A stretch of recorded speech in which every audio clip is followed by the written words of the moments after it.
Archi.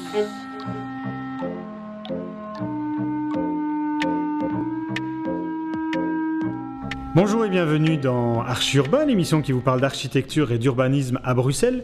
Je suis non loin des Halles de Schaerbeek, je suis donc à Schaerbeek, rue Rubens, pour voir une maison écologique. Enfin écologique, on va dire passive, avec un personnage qui n'est pas vraiment architecte. Bon alors tu t'appelles Stéphane, tu es avocat. C'est juste.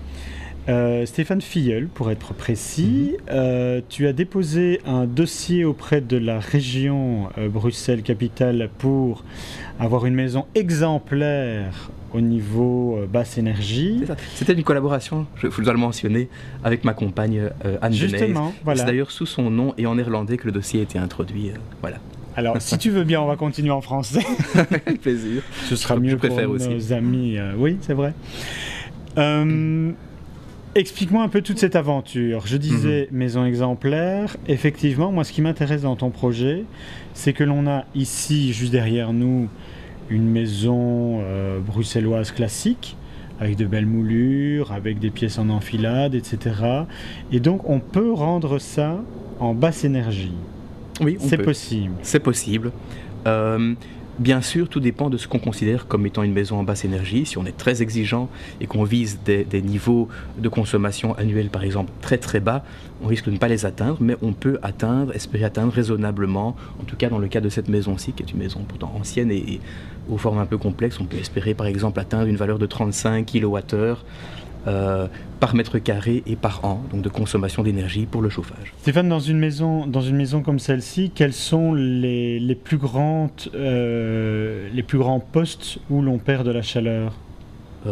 C'est par le toit très certainement. Oui. Dans un second temps, par les fenêtres. Oui.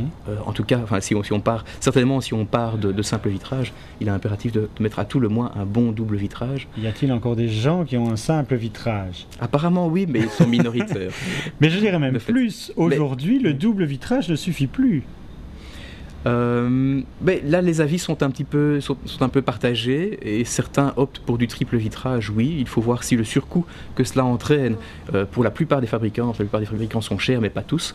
Si le surcoût est vraiment compensé dans un délai raisonnable par l'avantage, par la récupération d'énergie. Bon, sauf si on fait ça dans une optique purement écologique, alors ça vaut certainement la peine, à condition que le matériau choisi soit un matériau écologique. Et après les fenêtres, alors ce sont les murs. Ce sont les murs, c'est ça, les murs de façade.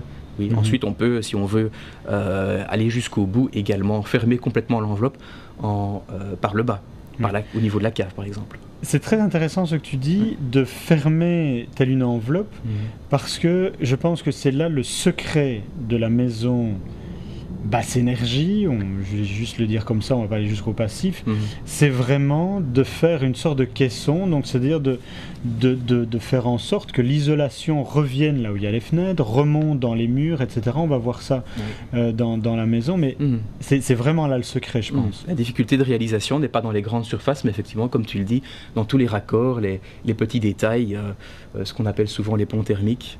Et oui, alors il y a ça, mais il y a aussi que arriver à un certain point d'isolation d'une maison, ça n'a pas beaucoup de sens d'isoler plus si on ne veille pas aussi à ce que la maison soit étanche. Parce que sinon, on a de très grosses épaisseurs d'isolant, mais on a des pertes de chaleur simplement parce que l'air circule de l'intérieur vers l'extérieur et entraîne avec lui la chaleur.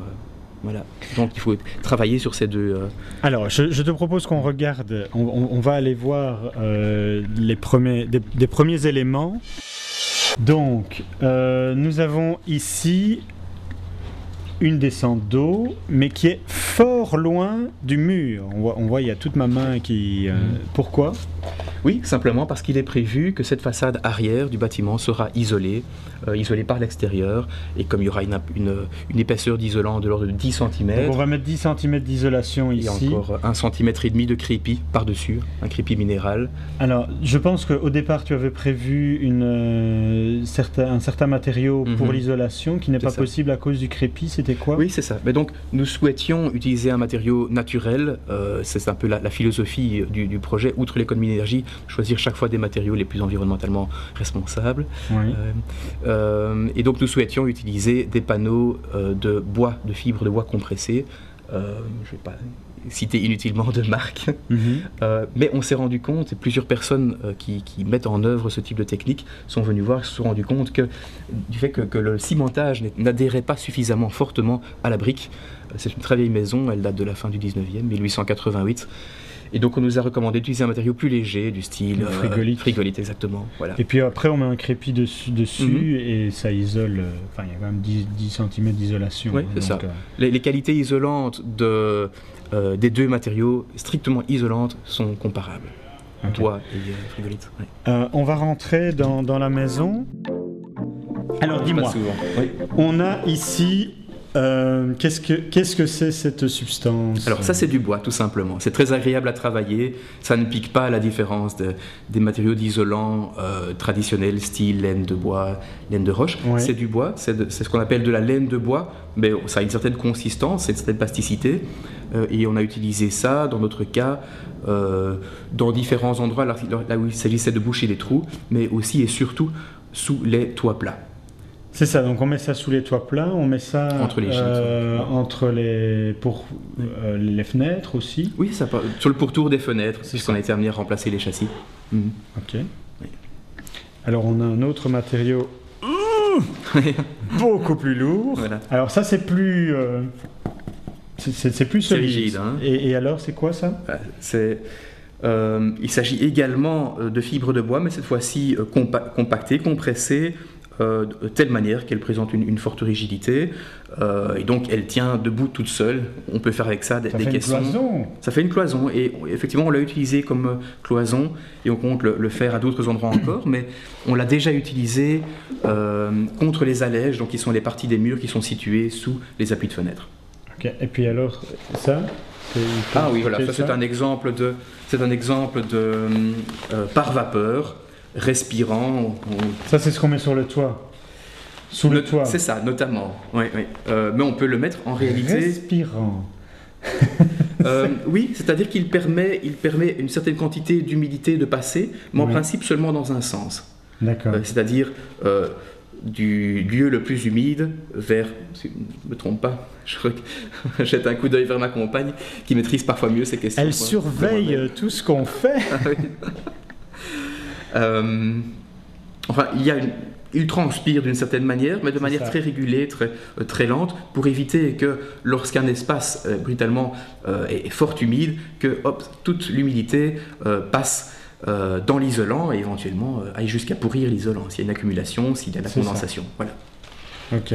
On va aller voir un peut-être préciser aussi que quoi qu'il soit comme ça transpirant, va-t-on dire, il présente une forte étanchéité à l'air, donc qui est une des exigences pour ce type de réalisation en maison basse. On va aller les revoir quand on ira sur le toit.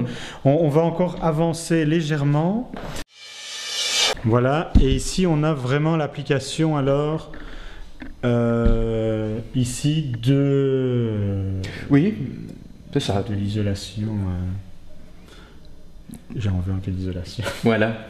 Mais donc partout où on se trouve avec un interstice où il y a des échanges de chaleur qui sont susceptibles de se produire, il est intéressant de les combler. Ce qu'on ne voit pas et qui est peut-être intéressant de signaler, c'est que le pourtour des fenêtres, sur le pourtour du châssis, nous avons collé une bande spécialement conçue pour, qui est venue s'insérer entre deux couches de plâtre. Oui. Et c'est ça qui assure l'étanchéité. C'est ce qu'on disait tout à l'heure, faire vraiment le caisson. La fenêtre, c'est du type triple vitrage avec un bois local. Oui, chêne. C'est ça. Alors quand je dis local, vous y teniez un étoile. On a dû casser un peu les pieds du fournisseur pour qu'il accepte de changer ses habitudes. Malheureusement, ce n'est pas pour les prochains clients, on a pu constater que ce n'est pas encore intégré, mais il travaille habituellement avec un bois exotique non certifié. Ici, il a accepté de travailler avec du chêne. Par ailleurs, c'est une équipe qui fait vraiment de très belles réalisations de qualité, manifestement durable, mais peut-être pas durable au sens écologique. Voilà. Alors ici, donc, c'est du triple vitrage, présentant un cas, donc qui est la manière habituelle de parler de niveau d'isolation des vitrages, un cas de 0,8. Il en existe aussi en 0,6. Mais c'est plus cher encore, donc il a fallu trouver un équilibre. C'est quoi la mesure 0,6? Alors il s'agit, si je ne me trompe pas, de watts par mètre carré. D'accord. Quantité de chaleur. Pardon, watts par mètre carré et par degré, puisque bien sûr les transferts sont plus importants en fonction du gradient de température, la différence de température entre l'intérieur et l'extérieur. Donc, watts par mètre carré et par degré, si je ne me trompe pas. Voilà. D'habitude, pour avoir un point de comparaison, le double vitrage que l'on place habituellement, actuellement, c'est du 1,1, un cas de 1,1. Stéphane, nous avons descendu d'un étage pour nous rendre dans la cave, uniquement pour une chose, pour parler chauffage. Comment est-ce que vous allez vous chauffer cet hiver ? Alors, cet hiver-ci, je ne sais pas si on aura déjà réussi à mettre en œuvre... Ou le prochain. Oui, c'est ça. Enfin, notre espoir, c'est, à bref délai, de nous chauffer. Nous chauffons au gaz, donc nous avons une chaudière à condensation. Oui. La suite de cette émission, consacrée à la rénovation de ce bâtiment en maison basse énergie, est à découvrir la semaine prochaine, même heure, même chaîne.